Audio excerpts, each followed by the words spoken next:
ஐயம்பேட்டை சாபுஜி என்பவர் துபையிலிருந்து கேட்குறாங்க, குர்பானி கொடுப்பவர் துல்ஹஜ் முதல் 10 பிறைக்கு நகம் முடி வெட்டக்கூடாது என்று மார்க்கத்தில் இருக்கின்றது, அது ஏன்?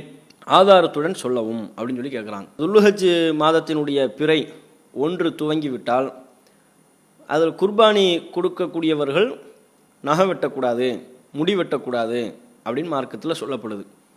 அது ஏன் அப்படி சொல்லப்படுது, அதற்கான காரணம் என்ன, அதை ஆதாரத்தோடு சொல்லுங்கன்னு சொல்லி கேட்குறாங்க. காரணம் நமக்கு தெளிவாக குர்ஆன்லேயோ ஹதீஸ்லேயோ சொல்லப்படலை. இஸ்லாமிய மார்க்கத்தை பொறுத்தவரையிலையும் பல அறிவுரைகள் சட்டத்திட்டங்கள்லாம் நமக்கு மார்க்கம் சொல்லுது. அதில் சிலவைகளுக்கு காரணம் சொல்லப்பட்டிருக்கும், சிலவைகளுக்கு காரணம் சொல்லப்பட்டிருக்காது.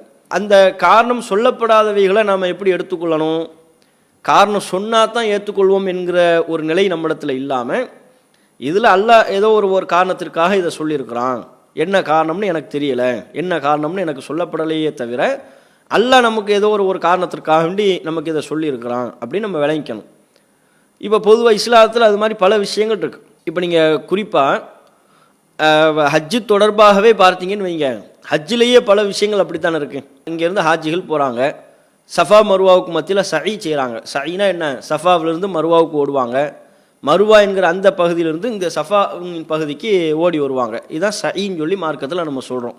ஹஜ்ஜுக்கு போகிறவங்க இந்த கிரியையில், இந்த வணக்க வழிபாட்டில் ஈடுபடுறாங்க. இது ஒரு வணக்கம். இதை நம்ம ஏன் செய்கிறோம்? இஸ்லாமிய வரலாறுன்னு பார்த்தா இந்த சஃபா மருவாவுக்கு மத்தியில் ஓடினது யார்? இப்ராஹிம் அலைஹிஸ்ஸலாம் அவங்களுடைய மனைவி தான் ஓடினாங்க. ஏன் ஓடினாங்க? தண்ணீருக்காண்டி ஓடினாங்க. தண்ணி இல்லை, அதனால் சஃபாவிலேருந்து மருவாவுக்கு போனாங்க. சஃபா என்பதும் மருவா என்பதும் இரு மலைக்குன்று. சஃபா மலைக்குன்றிலிருந்து பார்க்கும்போது மருவாவில் தண்ணி இருக்கிற மாதிரி தெரிஞ்சு இங்கேருந்து அங்கே போனாங்க. அந்த பகுதியில் நிற்கும்போது இங்கே தண்ணீர் இருந்ததை போல இருந்துச்சு, இங்கே வந்தாங்க. இப்படி தண்ணீருக்காகத்தான் இங்கேயும் அங்கேயுமா ஓடினாங்க. அதுக்கப்புறம் அல்லாஹ் அவங்களுக்கு ஜம்சம் என்கிற ஒரு நீருற்ற இறைவனுடைய அற்புதத்தின் பேரில் அல்லாஹ் கொடுத்தான். இதுதான் இஸ்லாமிய வரலாறு.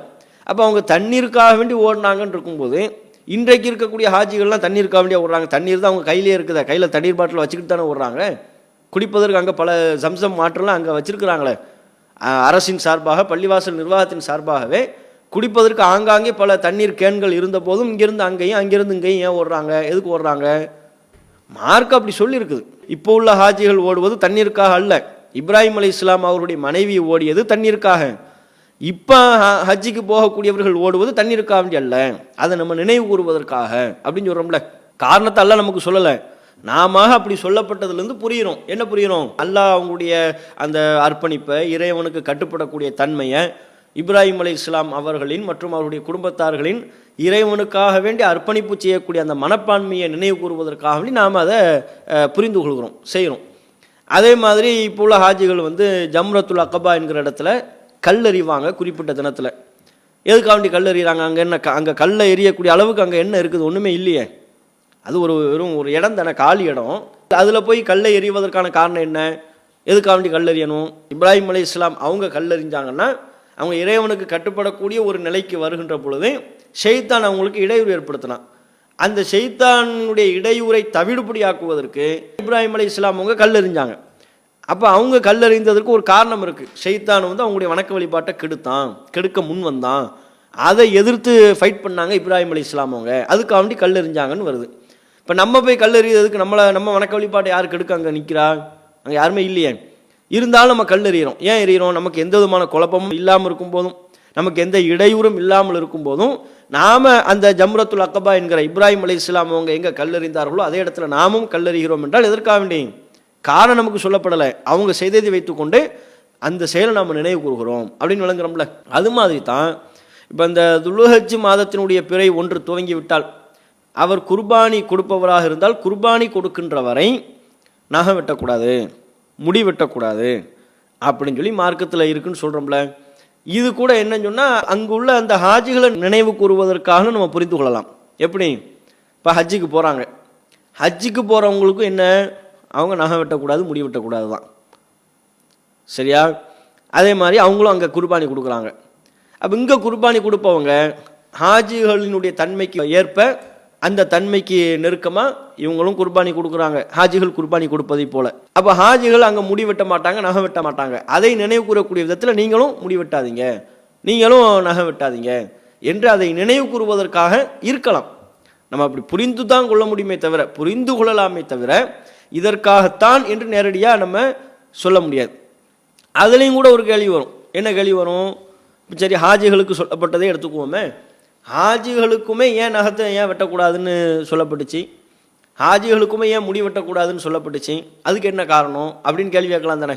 நாம் வெட்டாமல் இருக்கிறதுக்கு ஹாஜிகளுடைய தன்மைக்கு ஏற்ப அவங்க செய்கிறத நம்ம நினைவு கூறக்கூடிய விதத்தில் நாங்களும் அத்தகைய ஒரு கட்டுப்பாட்டில் இருக்கிறோம் அப்படின்னு நினைவு கூறக்கூடிய விதத்தில் நம்ம செய்யாமல் இருக்கிறோம்னு புரிந்து கொள்ளலாம். சரி, ஹாஜிகளும் ஏன் அதை செய்யாமல் இருக்கணும் அப்படின்னு கேள்வி கேட்டால் அதுக்கு நேரடியான பதில் இல்லை.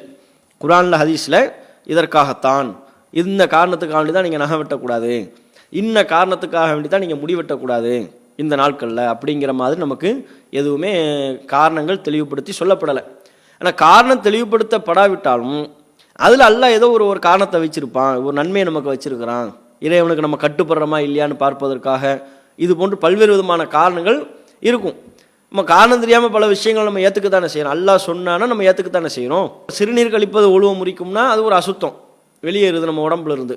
மலம் கழிப்பது ஒழுவ முறிக்கும்னு சொன்னால் அது ஒரு அசுத்தம், உடம்புலேருந்து வெளியேறுது, இப்போ தெரியக்கூடிய விஷயம். காற்று பிரிதல் ஒழுவ முறிக்கும்னா காற்று பிரிதல் என்ன இருக்குது? அப்போ இது ஏன் எப்படின்னு சொல்லி நம்ம கேட்க முடியுமா? மார்க்கத்தில் அப்படி நமக்கு சொல்லப்பட்டிருக்கு. இது மாதிரி பல விஷயங்கள் காரணம் இல்லாமலே நமக்கு சொல்லப்பட்டிருக்கும்.